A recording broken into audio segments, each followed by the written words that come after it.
예수 믿는 사람들, 하나님을 섬기는 사람들을 두 종류로 나누어 볼 수 있습니다. 하나님께 쓰임 받는 사람, 쓰임 받지 못하는 사람. 하나님께 쓰임 받는 사람에게는 감격이 있죠. 쓰여지니까. 그리고 쓰임 받는 사람만 경험하게 되는 하나님과의 신비로운 비밀이 있어요. 거기에 힘이 있고 감격이 있습니다. 신앙생활 하지만 하나님께 쓰여지는 것을 모르는, 쓰여지지 않는 사람들은 그저 신앙생활 하는 거예요.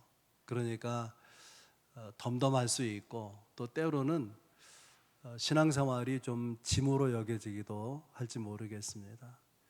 오늘 본문에 하나님께서 위대하게 쓰셨던 엘리야 선지자를 하나님이 하늘로 불러 올리시고 그 자리에 엘리사를 쓰시는 그런 말씀이에요. 배경부터 먼저 생각해 보겠습니다.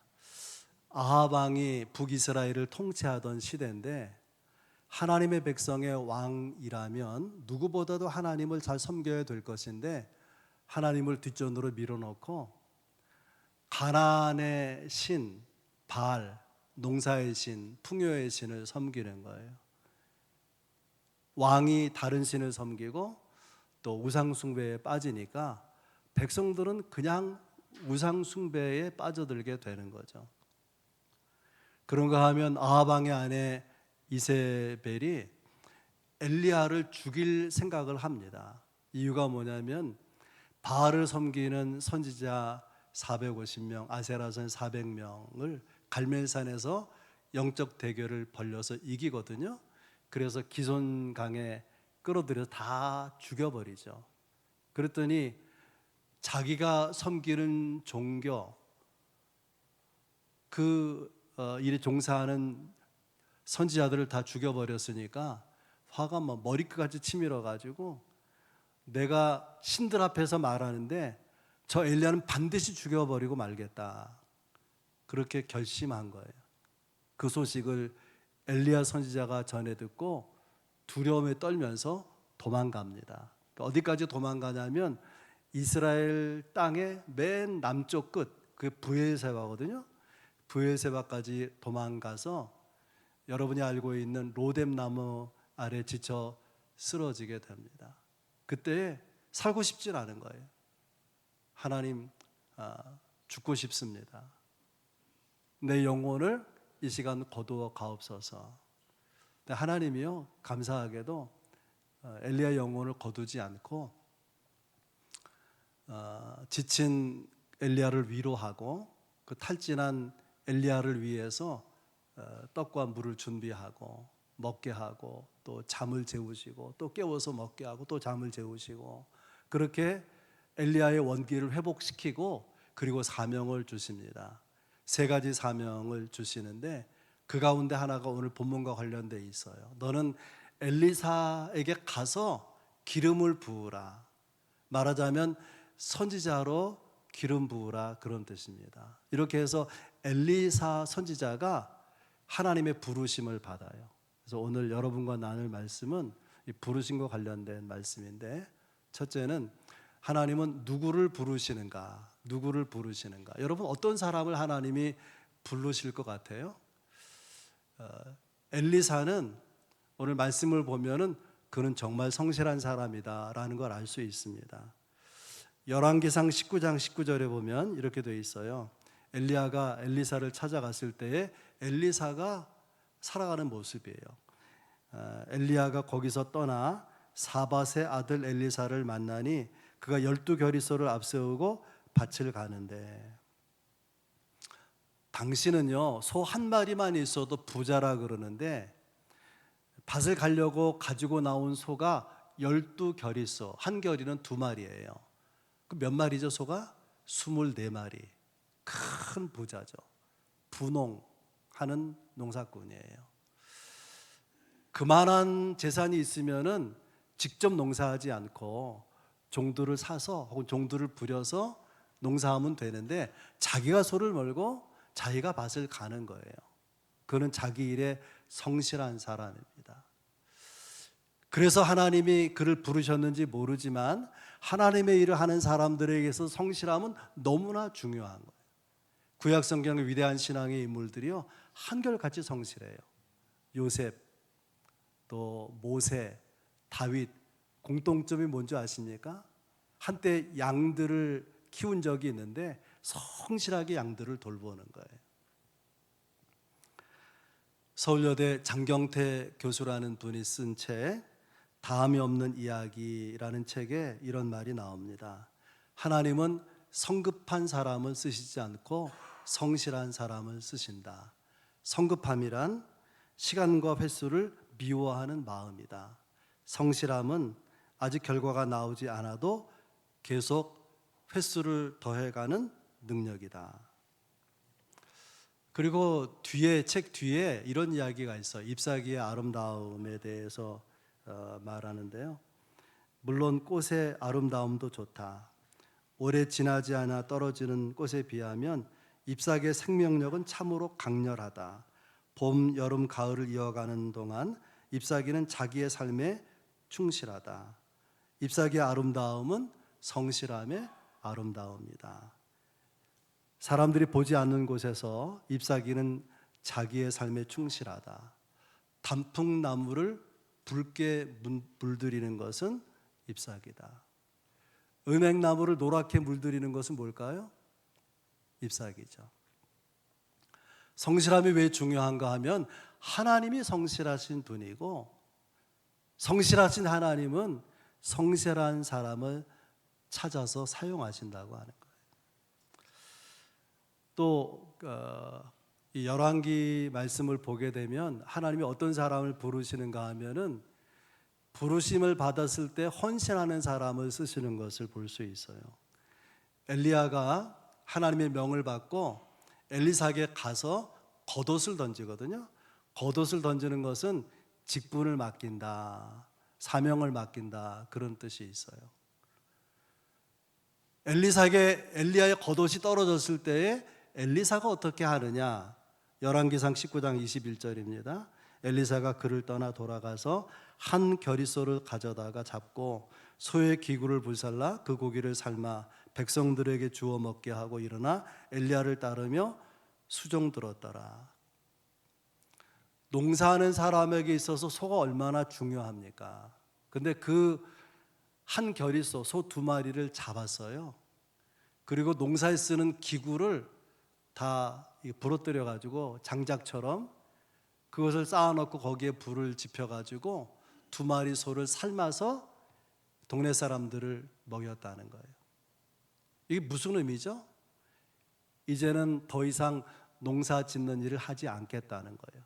농사하면서 부자가 됐어요. 농사하면서 그 지역의 유지입니다.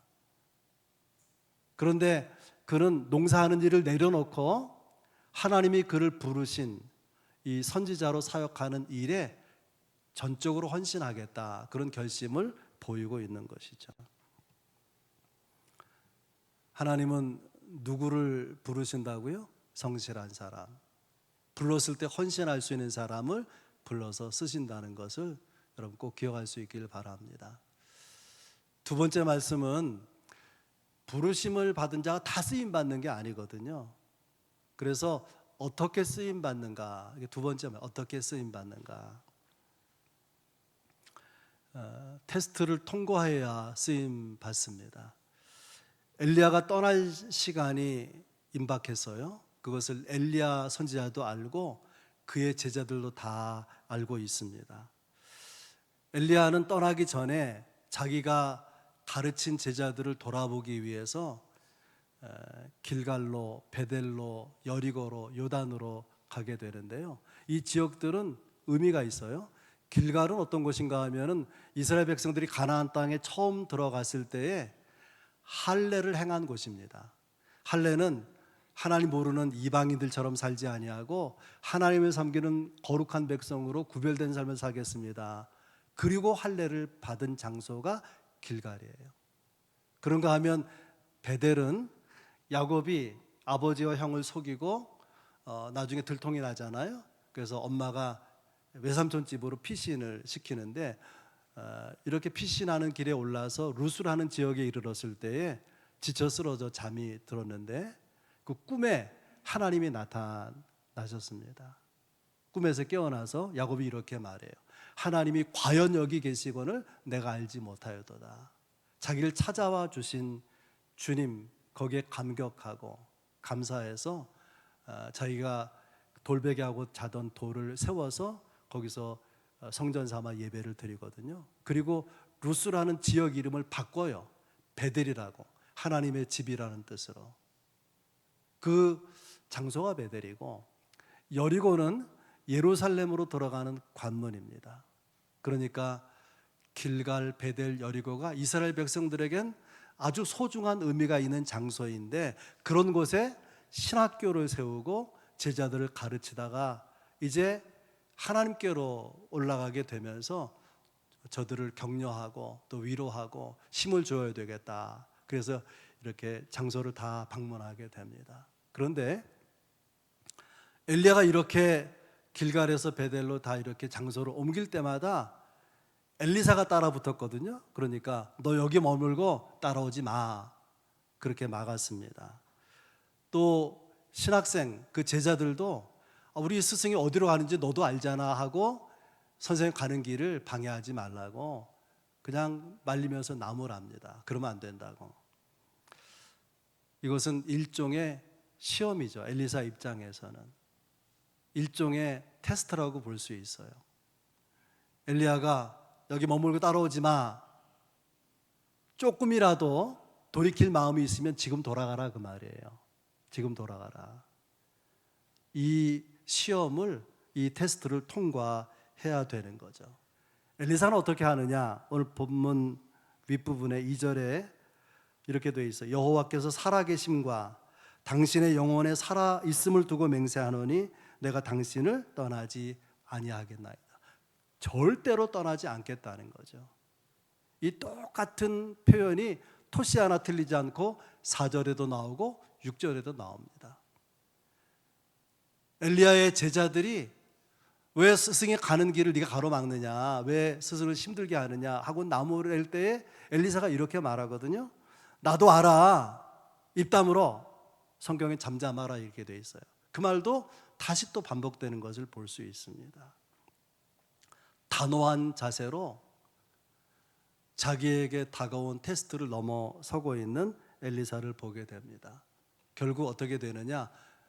요단강 앞에 엘리야와 엘리사가 서게 되고 그것을 멀리서 50명의 신학생들이 지켜보고 있어요.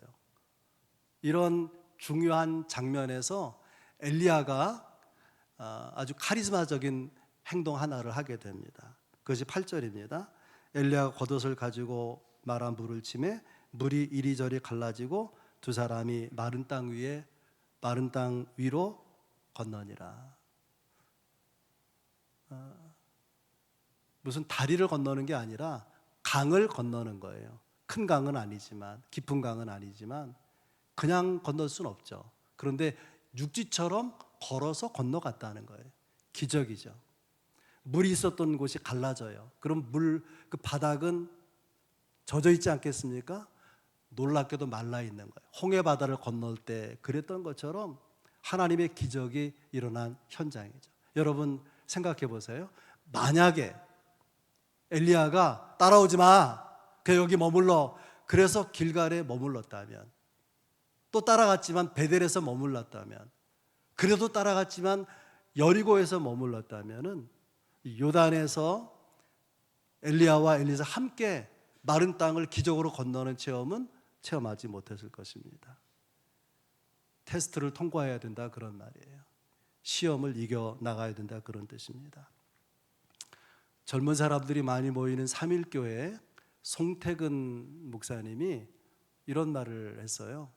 누가 신학교를 간다고 하면은 적어도 3사람은 말려야 된다.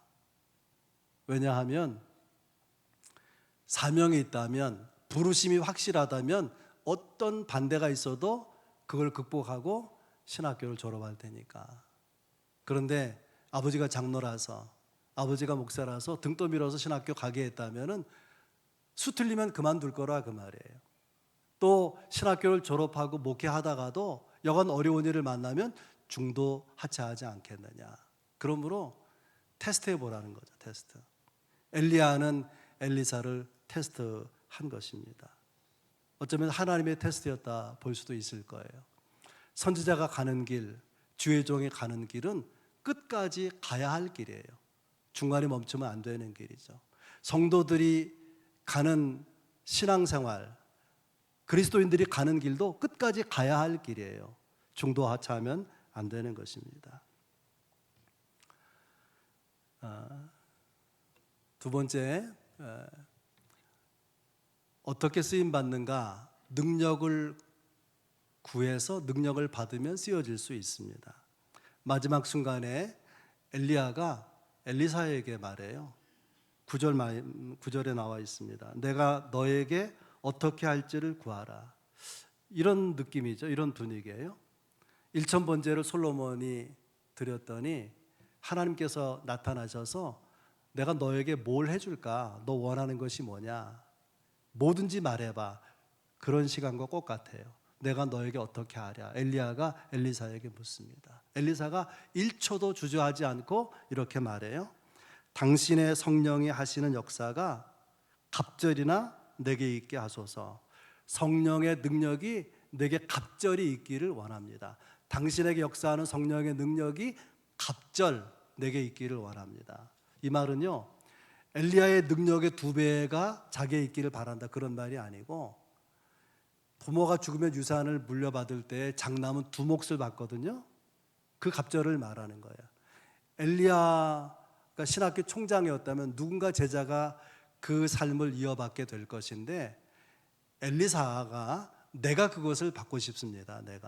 내가 첫 번째 제자, 가장 뛰어난 제자로 당신의 사역을 이어가고 싶습니다. 후계자를 세운다면 내가 후계자, 엘리야의 사역을 계승한다면 내가 하고 싶습니다. 그런 고백이죠. 길갈에도 신학교가 있고요. 베델에, 여리고에, 요단에 다 신학교가 있어요. 적지 않은 제자들, 신학생들이 있는데 어느 누구도 엘리야가 이제 떠나면 세상에 있지 않게 되는데 그 사역을 이어받겠다고 나선 제자가, 신학생들이, 주의 종이 하나도 없었다는 거예요. 하나도. 야고보 사도는 이렇게 말합니다. 야고보 4장 2절 3절에 너희가 얻지 못함은 구하지 아니하기 때문이요 구하여도 받지 못함은 정욕으로 쓰려고 잘못 구하기 때문이라. 지금 구해야 될 시간인데 아무도 구하고 있지 않아요. 엘리야의 제자들이. 이런 말이 있습니다. 기도는 하나님을 움직이는 지렛대다. 여러분, 무거운 거 우리가 움직일 수 없잖아요. 지렛대를 사용하면 움직일 수가 있어요. 그게 뭐라는 거예요? 기도라는 것입니다. 기도. 그런데 사람들이 기도를 안 해요. 기도해야 된다는 건 알죠? 기도를 안 해요. 왜냐하면 기도해봤자 소용없으니까. 내가 하나님께 뭔가 달라고 구했는데 내가 얻지 못했으니까 그 실패 경험 때문에 기도하지 않는 거예요. 또 기도하는 사람은 자기 욕심을 위해서, 정욕을 위해서 구하는 거예요. 그래서 기도하고도 받지 못하는 거예요. 엘리사는 다릅니다. 엘리사는 신학교를 졸업하고 엘리야 신학교 총장에게 좋은 목회지를 소개해 주십시오, 이런 게 아니에요. 사례를 많이 주는 교회 부임하게 해주세요, 그런 게 아닙니다. 나에게 맡겨진 일이 하나님의 일이기 때문에 이 선지자라는 사명을 감당하기 위해서, 그 삶과 사역으로 하나님을 영화롭게 하기 위해서는 능력이 필요하니 갑절의 능력을 주옵소서라고 구한 거예요. 엘리야의 반응이 궁금하지 않습니까? 신학교 총장 엘리야의 반응이 10절에 나와요. 이르되 내가 어려운 일을 구하는도다. 생각보다 큰 것을, 생각보다 엄청 큰 것을 구했으니까 쉽지 않다고 말하는 거예요. 여러분, 무엇을 구하느냐가 인생을 결정하는 것입니다. 교회는 담임 목사만큼 성장한다, 그런 말이 있어요. 이만하면 됐지, 그러면 거기서 스톱하는 거예요. 생각보다 크게 구하면 생각보다 큰 사역을 이루도록 역사하시는 것입니다. 예수님이 십자가 지실 앞두고 체포되셨어요. 그러자 그를 따른 제자들이 다 뿔뿔이 흩어지게 됩니다. 그리고 어느 집에 숨어 들어가서 문을 잠그고 있어요. 그렇게 나약하고 비겁한 제자들이 어느 순간 확 용기의 사람으로 바뀌거든요. 그 순간이 언제냐면은 오순절 성령 강림, 열흘 동안 다락방에서 마가의 다락방에서 기도하다가 성령의 능력을 힘입잖아요. 그래서 잠긴 문을 열어 제치고 뛰쳐나가서 사람들에게 외칩니다. 당신들이 십자가 못 박아 죽인 예수는 사흘 만에 다시 살아나셨습니다. 그 부활하신 예수가 우리가 기다려온 메시아 그분입니다. 우리가 그를 믿으면 다 구원받게 될 것입니다. 옳은 말인데요. 당국자들이, 종교 지도자들이 이 말 듣기를 싫어하잖아요. 그래서 복음을 전하지 못하도록 막 가라앉게 됩니다. 그때 12제자 가운데 이렇게 서열이 위에 있었던 베드로, 요한이 이렇게 말해요.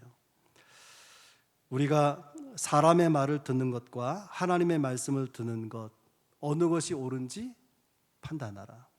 뭐가 옳아요? 하나님 말씀 듣는 게 옳은 것이죠. 그래서 복음을 전하면 체포될 수도 있고 죽을 수도 있는데 담대함, 용기가 생겼어요. 그 배경이 뭐예요? 성령이 그들에게 충만하게 임하신 것이죠.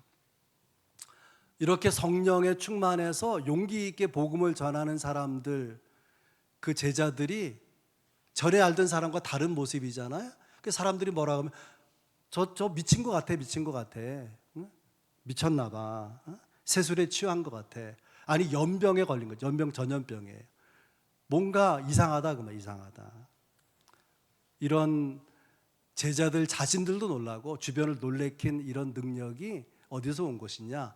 성령의 역사죠. 성령의 기름 부으심의 역사인 것입니다.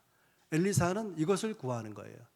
엘리야에게 성령 역사에서 나타난 능력, 갑절, 두목 장자가 받게 되는 능력 내게 있기를 원합니다. 그걸 구한 것이죠.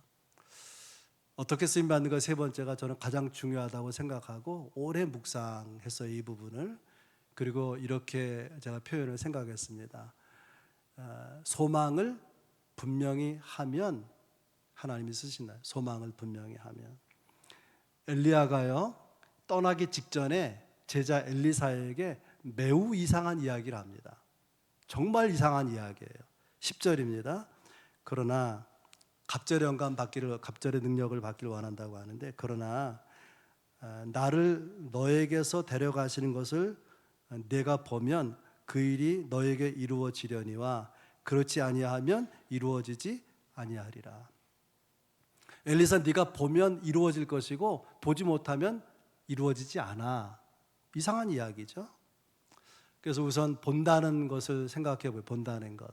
예수님께서 12제자 가운데 3명의 제자 베드로, 야고보, 요한을 데리고 산에 올라가셔서 그 산을 변화산이라. 왜냐하면 예수님의 모습이 이 땅에 오시기 전에 본래 영광스러운 모습으로 나타났기 때문에 거기에 모세도 나타나고 엘리야도 나타나고 예수님이 정말 그 눈이 부실 정도로 환하게 나타났거든요. 그런 놀라운 광경을, 신비로운 모습을 3명의 제자가 본 거예요. 보았기 때문에 그들은 9명의 나머지 제자들과 다른 큰 믿음을 소유하고 큰 역사를, 사역의 큰 열매를 맺게 됩니다. 본다고 하는 것이 너무나 중요한 거예요. 여러분, 우리가 보면 내가 보고 있는 것이 내 마음을 지배를 해요. 계속 보면 결국 내가 본 것에 영향을 받은 행동이 나오는 거예요. 보는 걸 조심해야 돼요. 쓸데없는 것, 더러운 것, 추한 것을 계속 보고 있으면 자기도 모르게 추한 말, 추한 행동이 나오게 되는 거죠. 제가 목회하는 것은 창조적으로 하는 것이 아니라 모방하는 거예요. 제가 부교역자였을 때 담임 목사님의 목회를 제가 보지 않았습니까? 여러 해를 지켜보고. 그래서 설교 준비를 어떻게 하는지, 얼마나 설교 준비에 애를 쓰는지, 또 목회를 어떤 태도로 하는지를 가까이에서 여러 해 지켜보았기 때문에, 그래서 그분들을 똑같이 목회하는 건 아니지만은 그 영향이 내 삶에 들어와 있고 그래서 말이나 행동이나 목회에 나타나고 있는 것이죠. 오늘 기도할 때 스승의 주일이라고 장본 장로님이 그렇게 기도한 내용이 있는데 여러분 그 존중과 존경에는요 제자들이 그 스승을 존중하고 존경하고 그러잖아요. 거기에는 비밀이 있어요. 같은 선생이지만 그 선생님을 존중하지 못하고 존경하지 못하면 아무것도 못 배워요. 존경해야 배우고 존중해야 배우는데 거기에 비밀이 있어. 어떤 비밀인가 하면은 존중, 존경은 내가 그렇게 하는 사람으로부터 소중한 것을 내가 이끌어내는 힘이 있고 내가 존중하고 존경하면 그걸 받는 사람이 자기의 가장 소중한 것을 내주는 거예요. 알려드렸습니다. 알려드렸어요. 정말 소중한 것을 가지고 있는 사람을 가까이 하면 그게 흘러나온다 말이에요. 그래서 부자에게 밥을 사라 그런 이야기도 있죠. 부자 그저 되는 게 아니잖아요. 가까이 하면 거기에 지혜가 있고 경험이 나오고 그렇게 되는 것이죠. 엘리사는 다른 신학생들, 다른 제자들과 다르게 엘리야를 크게 존중하고 존경하는 거예요.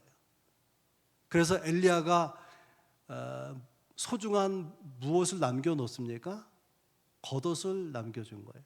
엘리야의 가장 소중한 능력의 도구였던 겉옷을 다른 신학생들이 아니라 다른 제자가 아니라 엘리사에게 내주었다는 거예요. 근데 더 중요한 것이 있습니다. 더 중요한 것. 이 이상하다고 하는 10절 다시 읽어보면 이렇게 돼 있죠. 나를 너에게서 데려가시는 것을 네가 보면 갑절의 능력 그 일이 이루어지게 될 것이다. 본다면 이루어지게 될 것이다. 그래서 엘리사가 보게 된 것이 뭘까요? 엘리사가 보게 된 것? 그것은 엘리야가 하늘로 올라가는 승천하는 모습을 본 거예요. 그러면 하늘로 올라가서 어디로 간 것일까요? 하나님 아버지께로 가게 된 것이죠. 하나님 아버지가 계신 하나님의 나라 천국으로 가게 된 거 아니겠습니까? 여기 놀라운 비밀이 있어요. 놀라운. 네가 본다면, 그러니까 천국을 마음에 둔다면 그런 말이죠. 예수님의 복음은 회개하러 천국에 가까웠느니라. 하나님 나라에 대한 복음을 전하시고 주님이 가신 거 아닙니까? 엘리사에게 엘리야가 하는 말이 그거예요. 네가 선지자로 사역하게 될 것인데 너의 관심이, 너의 생각이 땅에 머물러 있다면 하나님 능력을 안 주실 거야. 그러나 하나님의 나라, 내가 승천하는 것을 보면 하나님의 나라 천국이 있다는 것인데 천국에 소망을 두면 능력을 베푸실 것이다 그 말이에요. 능력을 누구에게 주시느냐? 하늘나라 소망을 둔 사람에게 준다는 거예요. 우리가 신앙이 왜 세속화됩니까? 땅의 것만 관심하고 땅의 것만 구하기 때문에 그런 거예요. 그래서는 좋은 성도도 될 수 없고 좋은 주의종도 될 수가 없는 것입니다. 여러분 소망을 분명하게 하시기를 바랍니다. 우리가 기대를 걸어도 우리를 실망시키는 세상의 것에 소망을 두지 아니하고 영원한 하나님의 나라, 주님이 계신 곳, 우리에게 약속하신 그 천국을 바라보고 우리의 삶을 살아가야 될 것입니다. 세 번째 말씀, 하나님만 의지하라 하는 교훈이 오늘 본문 가운데 있어요. 14절에 보면 엘리야의 몸에서 떨어진 그의 겉옷을 가지고 물을 치며 이르되 엘리야의 하나님 여호와는 어디 계시니까 하고 그도 물을 치매 물이 이리저리 갈라지고 엘리사가 건너지라. 이것은 엘리야가 했던 기적인데 엘리사에게 나타나고 있지 않습니까? 기적을 행하던 엘리야는 하나님이 하늘로 불러 올리시고 땅에는 누가 남겨져요? 엘리사가 남겨졌습니다. 엘리야에게 능력으로 역사하신 하나님이 남겨진 엘리사에게 능력을 부어서 쓰고 계신 거예요. 여러분 모세를 생각해 보세요. 모세는 이스라엘 백성들 앞에 하나님 같은 존재였는데 그가 죽을 때 성경은 이렇게 말해요. 기력이 쇠하지 아니하였고 그리고 눈이 흐리지 아니하였다. 그렇게 돼 있어요. 아직 그냥 젊음이 펄펄하다 그 말이에요. 근데 데려가시는 거예요. 그 누가 남죠? 땅에는 여호수아가 남아요.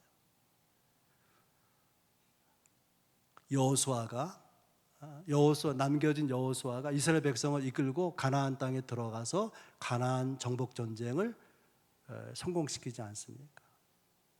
예수님이 이 땅에 오셔서 메시아로 3년 사역하시고 십자가에 죽으시고 부활 승천하셨잖아요. 땅에 누가 남겨지죠? 예수님의 제자들이 남겨져요.